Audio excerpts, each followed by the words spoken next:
All right, guys. So, Jesus Olivares here.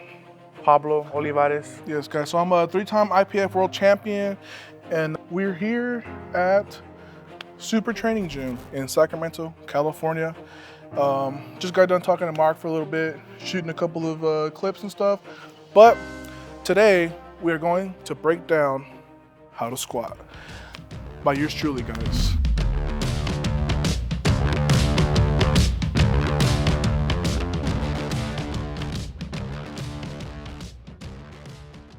I really think I'm like the squat whiz right now. This might sound a little arrogant, a little full of myself, but I just think I can teach the squat better than anybody.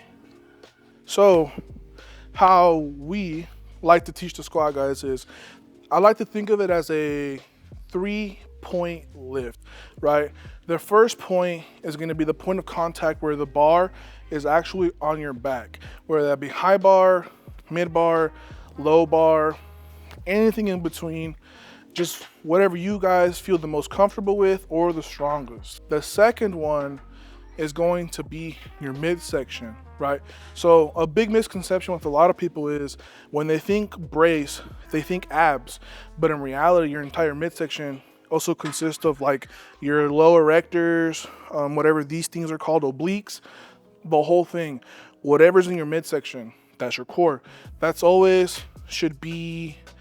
honestly probably the most important part of the lift, because that's going to dictate, one, injury prevention, number two, just how much force you're actually able to exert, right? It's like some weird neurological thing. And then the third point is going to be your hips, right? So whenever I'm under the bar and I'm visualizing, I just feel like where the bars on my back is, core and then hips, right? You just stack, and then in essence, you pretty much turn the squat into a vertical leg press, right? Because if you don't have to worry about your core, low back, anything, the bar's like nice, tight and wedged into your back, like essentially you can pour 100% of your focus into controlling the weight and blowing it up. So would you like to be my test dummy, Pops? All right. I don't know how to squat. You tell me how to squat, bro. Okay, so let's just say this guy just walked, this bloke, this guy I've never met before, just walked into the gym and he asked me how to teach him how to squat. So, Pablo, let's find a comfortable placement for the bar. Yep. Let's start with your hands in narrow. Did you talk about like leverages, mobility? Are the shoulders okay? Like, we're getting there, bro. Right, this is for a dummy. Right. Bro, this is squatting for dummies. I don't know anything. Okay, squatting I don't for know dummies. anything. Right. So hand placement. Yeah, let's find a comfortable hand placement, so that way you can get a nice shelf for your bar. So let's just get under and try to find what feels nice. I'm really liking this wide. Yeah. All right. So as you guys can see right here, you can get up real quick, Pops, so you don't get comfortable. So you guys see, he chose to find a wide hand placement. Now, that can be for a lot of reasons, but we'll just chop it up to keep it short. Like, Pablo is a wide human being. And for a lot of wide individuals, they just have limited shoulder mobility, and it's just a lot more comfortable to have your hands out wide to get under the bar. Now, as you can see with a lot of smaller individuals, you'll notice like, so obviously this is a monolift, right? But another device that people use to squat is a combo rack. And with that, it's the racks are actually vertical and you hold the bar, but they can go in and out. So some people, they just have the mobility enough, or they're mobile enough in their shoulder joint to have their hands a little bit narrow. But obviously Pablo's a lot wider. This guy's huge. His just more comfortable to put your hands out. I never touched the bar in my life, bro. What do you mean? Oh, you're right.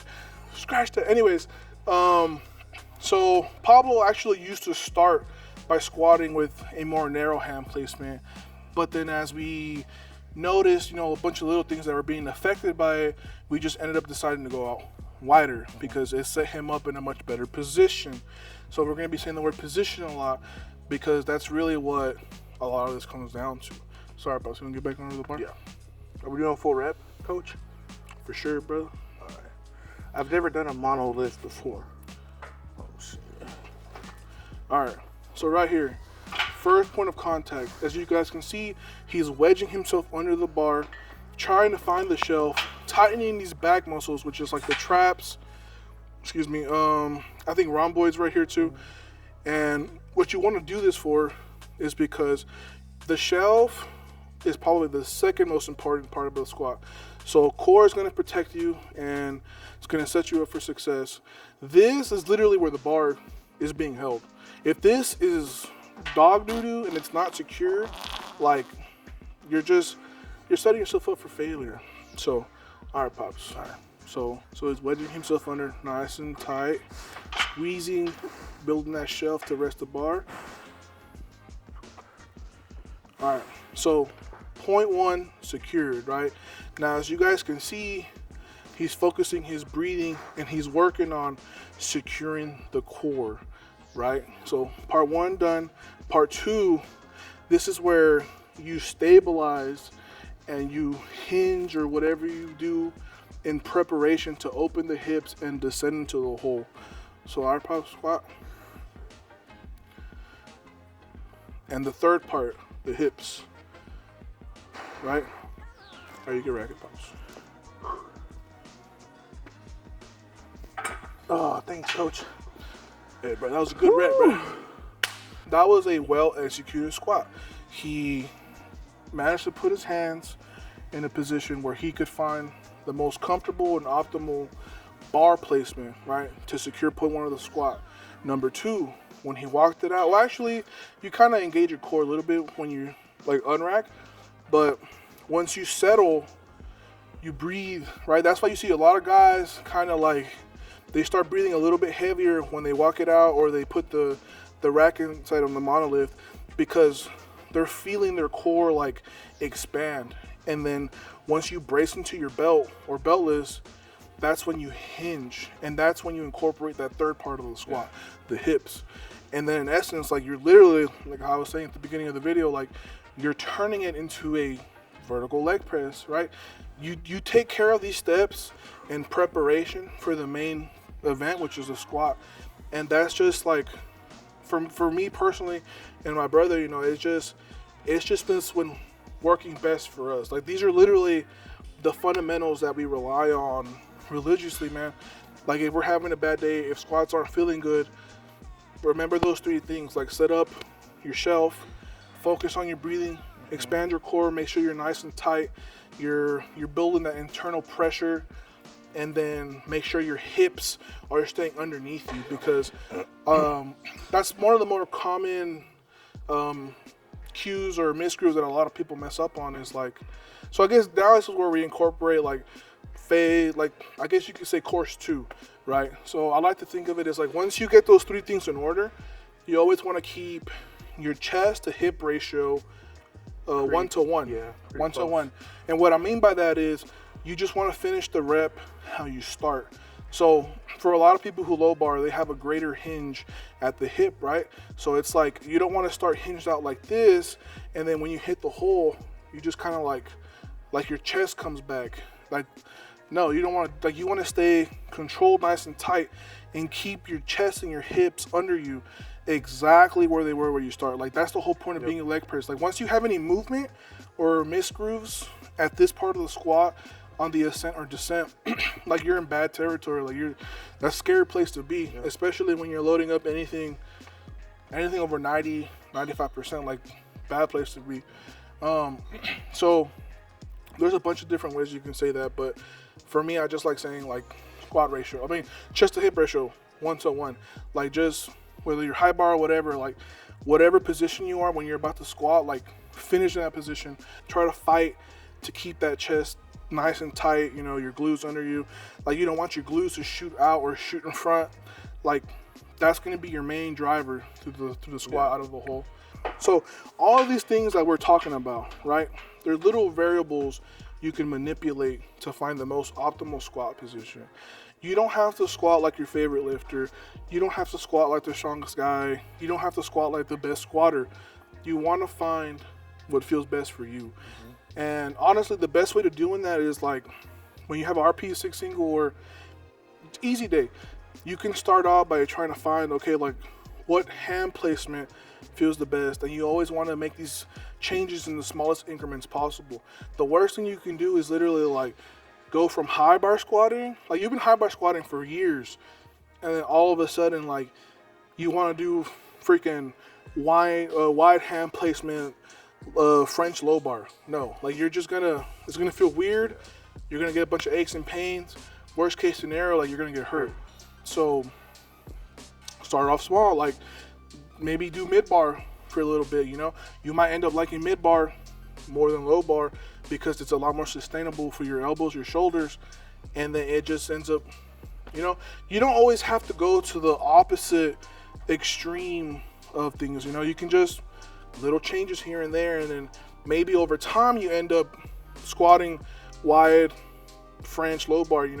So it's just things like that. Like, that's something I always tell people. It's like, okay, if you want to try something new, do it in small increments, and like that's how you're gonna find what feels best. So you got anything to add, Pops? Yeah, I mean, this all just comes down to how serious one lift can be. It's not just an up and down movement, even though it can be looked at it like that. There's a bunch of variables you need to account for, and you have to literally be ready. So you don't have to get ready. You have to be mentally prepared to come in when you wake up. Obviously for the more advanced lifters, you could turn that switch on when you get to the gym. But if you're barely starting and having a hard time finding motivation, tell yourself when you wake up, I need X, Y, and Z, and I need to do them when I go to training. So that's already in your mind. Regardless of how long it takes you to get to the gym or when you're going to go to the gym, it's going to be in your mind. You're going to be visualizing yourself under the squat, feet placement, hand placement, bracing, what weight you're going to do depending on how heavy you're going to go. So all of this comes down to just you wanting to do it, basically, because we can give you all these keys, but what requires of you is to be attentive and to be calculative and make sure that you are counting these variables so you can have a successful squat. Regardless of the weight that's on the bar, there's nothing more respectable than seeing someone like getting after it with like respect, good technique. Yeah, it shows that you really care, that you're just not an ego lifter or that you're just sloppy. You want to present yourself in a certain way that because you respect yourself and you want to come here and show people that you actually care. So mindset is a big thing. You have heard many other squatters say, like, you either squat or die, right? You have a certain number on the bar. The way you should approach this is most 100% you need to have that confidence. If you don't have that confidence that you're going to be able to get this, you might as well rack the weight. The amount of time you have to decide and to choose that decision, whether you're going to do this or not, is such a small window, and it's only gets smaller the heavier you go up. And you got to get ready, so you don't have to stay ready. You don't got to get ready, basically. And I think Paulo made a bunch of good points, man. Like, I don't want anyone watching this video to become discouraged, because the squatting is a super basic movement, right? And it's almost kind of ironic how complex you can break this down, right? And I know for some people who are barely getting started, it could just be like, oh man, like, to hell with this. Like, I don't want to deal with this. Like, I just want to be fit, have fun, whatever. But I promise you guys, like, this, like, if you put the time in and learn and just become well versed in like how your body works, it's gonna pay off 1,000 times 5 years from now, 10 years from now, 15. Because like at the very base of this, like you're pretty much teaching yourself base level biomechanics, like, and that could really transfer into into anything. Trust me, guys, like, before me and Pablo like kind of went full-time into powerlifting and YouTube and everything, like, we used to work labor jobs. Like, we were working cement, doing lumber, we were working in the oil field, and I guarantee you, man, every single time we had to lift something heavy, best believe I was braced up, my breathing, like my hips, I was lifting cement bags, I was lifting heavy things in the field just like I would in the gym. Like, and that's how you stay injury free. Like, so it's not just about being at the it's gym. not it's not about being at the gym, loading the bar up. It's also about, it's like a lifestyle, it's a lifestyle, man. Like, you keep yourself safe, you keep yourself mobile, and trust me, man, like, you're gonna thank yourself when you're 50. Like, just ask Mark. It just matters, bro. And I think people like to be too scientific, but it's like, bro, be at the base level, be at the source of it, enjoy it, go in there with a decision and express yourself in a certain way where it's like, you know, bro, you deserve to be here if you want to. Yeah. It's not, oh, well, he has potential, come to the gym. You make the decision when you wake up and when you step foot in here. It's your decision, not no one else's. Yeah, I always tell people, man, like, bring a chair to the table you want to sit at. Like, don't wait for someone to invite you. Like, no, like, sometimes you just gotta take life by the cojones and, like, make room, you know? Like, like, you know what I'm saying? Like, just You gotta want it, bro. You gotta want it. There is no and ifs or buts. And if you want to cut corners, you can't expect the results of someone who's not cutting corners. That's right. You know, you got to be like, buy in? Like, buy in and not to expect anything less of what you put in, right? That's how you word it? It's hard work beats talent when talent doesn't work. Yeah. So it's like, regardless if he wasn't talented or if I wasn't talented, you can't take away the fact that I decided to come here and get better, even if I'm just doing 225 on the bar. Yeah. It's all in perspective. So you gotta enjoy it, bro. Yeah. But all right, guys. So that was a quick little squatting tutorial. I hope you guys take away whatever you want to. Like, I've been coaching for a long time now, and one thing that I've noticed, certain things resonate with certain individuals when they're worded in a particular manner. Hopefully we didn't sound like some freaking nerds, and we just give it straight to you guys, and you guys can take away and go straight into your next squatting session. Try some new things out, or maybe work on things you guys are already working on, and hopefully you guys hit that next PR. So with feet placement, you have to make sure that you do less. The less movement, the better, because you're calculating your steps to be precise. Because the longer you are underneath the bar, the more energy you're going to be exerting. And that's what you need to be, like, on time. Like, precision, you know, matters. Yeah, from the minute you get under the bar, like, that countdown starts. Especially when, I mean, this obviously isn't the case for everybody, but we'll just, like, keep it at percentage. Like, you're 95% up, you're on that countdown. So foot placement, guys. Not too long. Yeah. Talk about not too long, not too wide, bro. The important of foot placement is that it dictates the entire lower portion of the squat, right? 50%. So if you squat too narrow, as you guys can see, like, just watch how it's going to affect, like, my knees over my toes, how it affects, like, my hips and whatnot, right? So for foot placement, bro, make sure that you are under the bar. That way you can be more indirect with the weight on it, bro.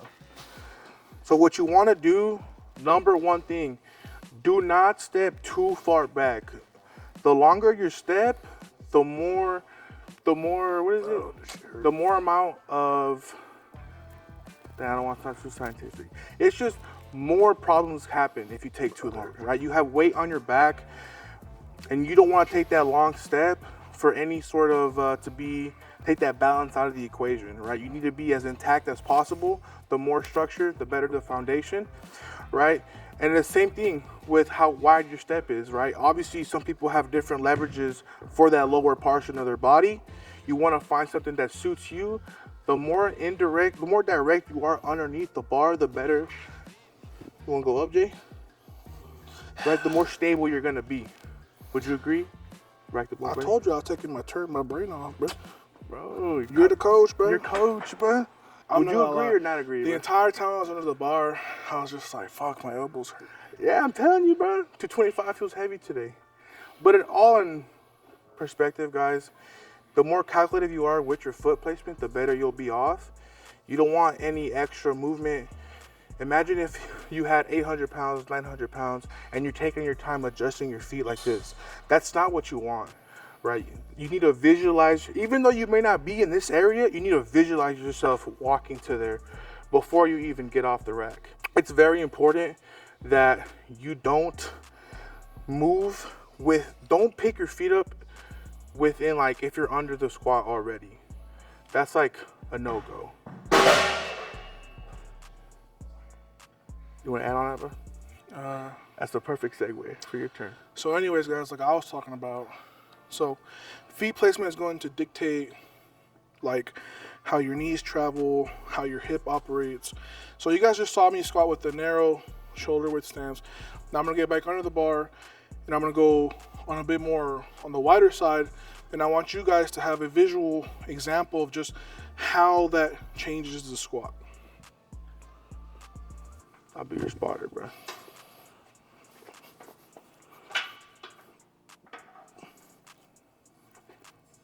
Go walk out.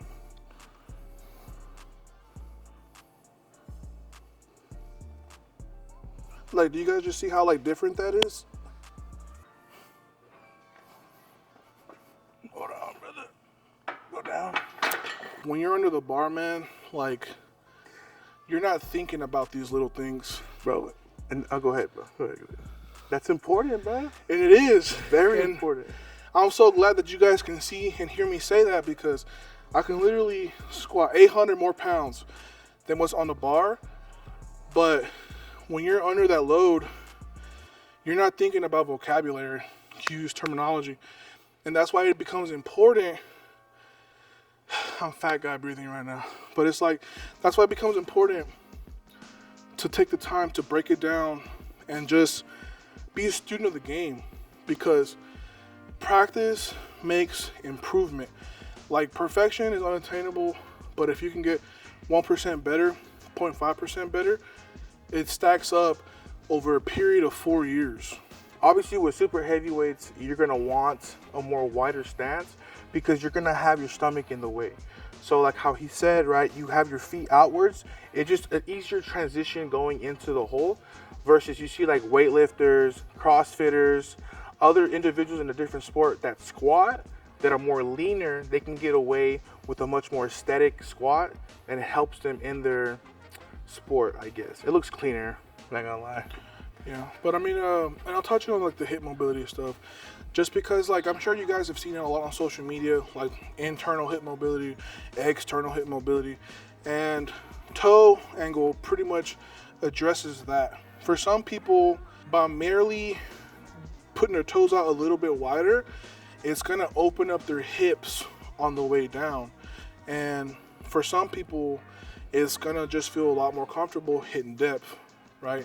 So that's pretty much, I think what that attributes the most to is like how you feel in the hole.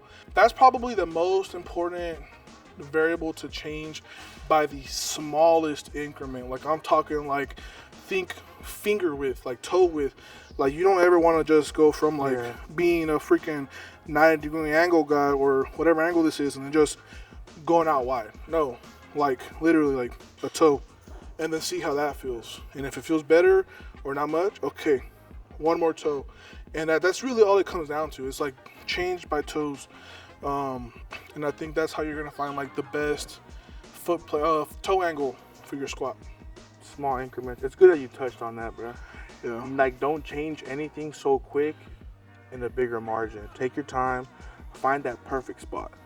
Because if you don't, like, if I squatted 5 years like this, and I hire you as my coach, and you tell me, okay, turn your feet outwards, and I start squatting like this, what would you tell me, bro? I'll tell you you're a dumbass. You know what I'm saying? So it's like you always want to play around with it, and don't just be to the most extreme width or to the extreme measure. Yeah, and I feel like that's the biggest mistake that people make. It's like when they squat a certain way and then they see their favorite lifter, they try to imitate to the freaking video, and it's like, no, like don't do that. Just take your time, be patient. I know everybody wants to be at the top, everybody wants to win the titles, everybody wants the records, but I promise you guys, the guys who are where you guys want to be took the time. This wasn't built overnight. No, it's literally been years, guys, years. So take your time, be patient, don't jack your stuff up, and I promise you guys, over time, if y'all's the mind's in the right place, the heart's in the right place, your body's in the right place, you're gonna end up doing some crazy stuff that you never thought would be possible. So, backgrounding, guys. This can happen for 3 things I can think off the top of my head. right? But it all kind of ties into the same thing. So, one, it could be, well, it comes down to your technique, right? We'll talk about that later. So, if I was watching a video, right? Let's say Paulo just sent me the video and I'm watching it and his background's on the way up, right? So, the way I would look at it is, well, you watched the video, right? So, like, how is he rounding? That would be what I would want to try to identify first, right? So, are like his hips coming under him? Is that what's causing the rounding? Or did the bar roll forward and it caused his chest to kind of dislodge from that 1-to-1 ratio? So now it's off, right? Did his chest drop? Is that why there's rounding? Or is it a muscular thing where it's just a foreign motor pattern that the body just hasn't really adjusted to? So there's just muscular weakness, right?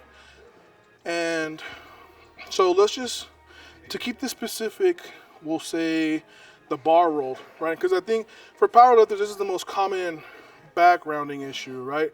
The bar rolled, your chest dipped a little bit, and now like you're kind of hunched over on the way up.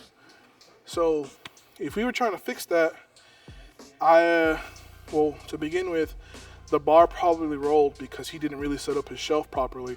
The bar really wasn't wedged and he really wasn't like pushing back into the bar.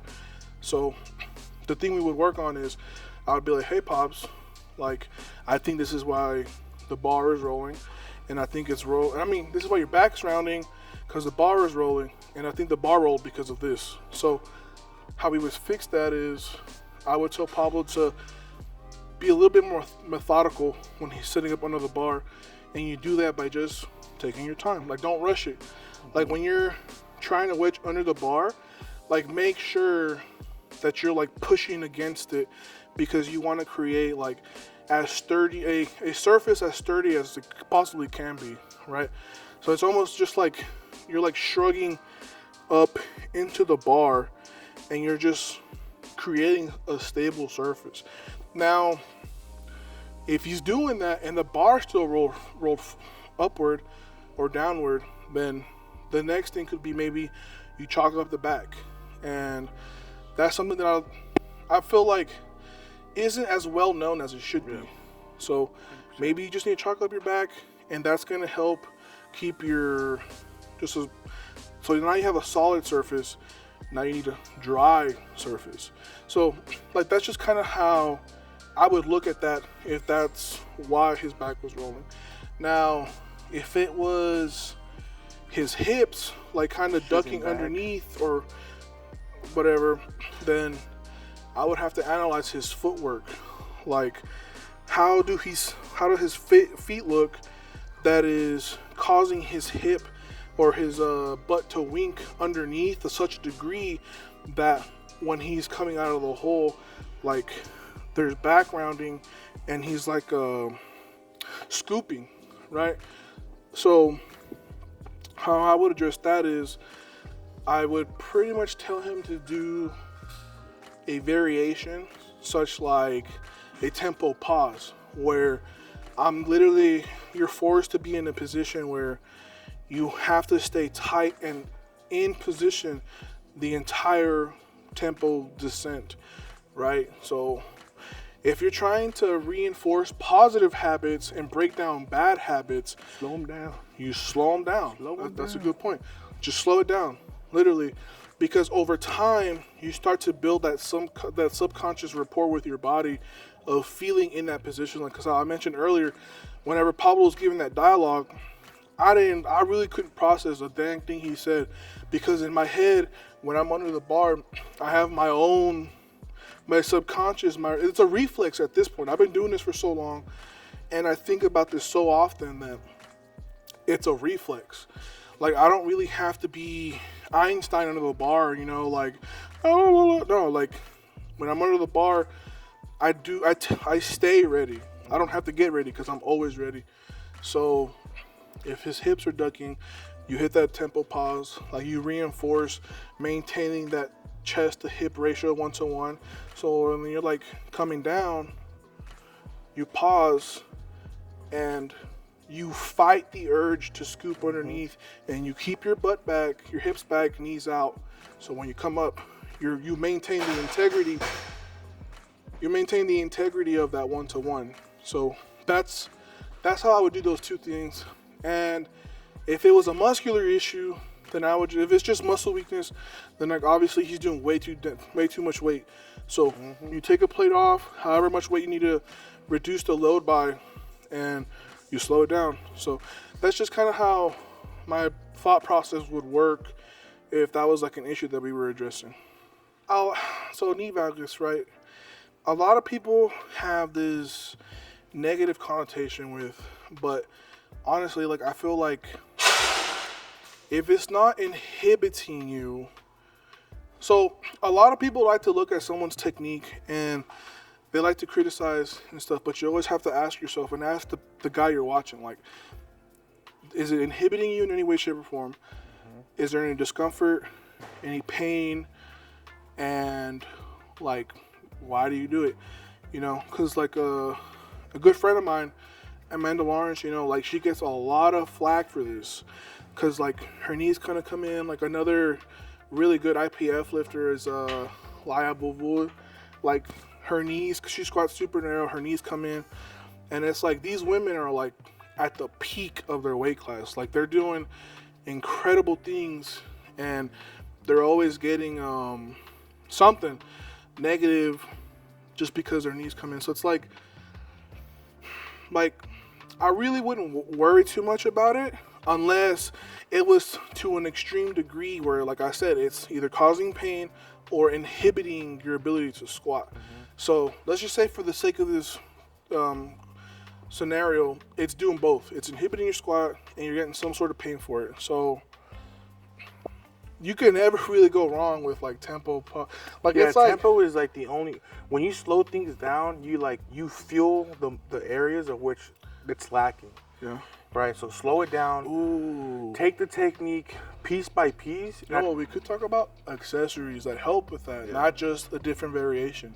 So, all right, guys. Obviously, you guys can see if we find something that is like tried, tested, and true, we don't give a damn. We'll literally do it for the rest of our careers. Like, if it works, it works. Don't fix it.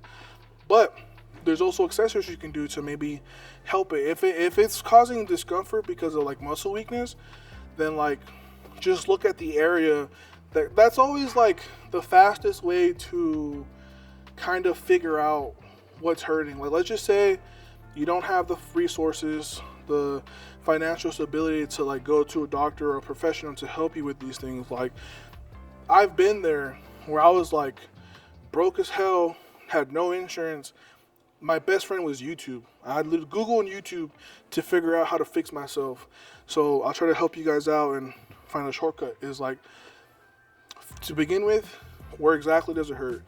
And then secondly, what muscles are around the area that hurts? And then once you kind of find that little rabbit trail, just keep following the rabbit trail. And then as long as you're not making it worse, like you're probably going to find stuff that is going to help you feel a little better, right? So we already talked about tempo pause squat. Like this, it's like my favorite variation to recommend to people, or like I'll even do it myself when I'm warming up, or if I just want to hit some extra squat volume. So your knees are coming in, right? So what muscles are attributing to this the knee valgus, right? So when you like put your knees in, like immediately, like I can start feel like the outside of my quad. I can feel like a little bit of the inside of the quad, right? So you're just kind of following that rabbit trail, and you're feeling what is like, what's the how to call this? Like, what's the reason? You know, like what's going on here? So by this point, you know, it's like your abductor and adductor, right? Like those are the two things, like the two muscles that are like on the outside, and they kind of wrap around your leg and through your hip. So maybe throw those in. Start doing them on your after squats or as a warm-up, and then see how that affects you moving forward. And that's just kind of like a directed trial and error style to like figure out how to solve that solution, find a solution. So what your basic, so all right, to sum it up, You slow it down, you break it piece by piece, and if you have any problems, you find a solution with an accessory, you apply the accessory, and you put the time in. Again, slow it down, take a step back, put the work in, then you'll see the result. It's a very whiz thing for you to say, bro. I mean, short and sweet, baby.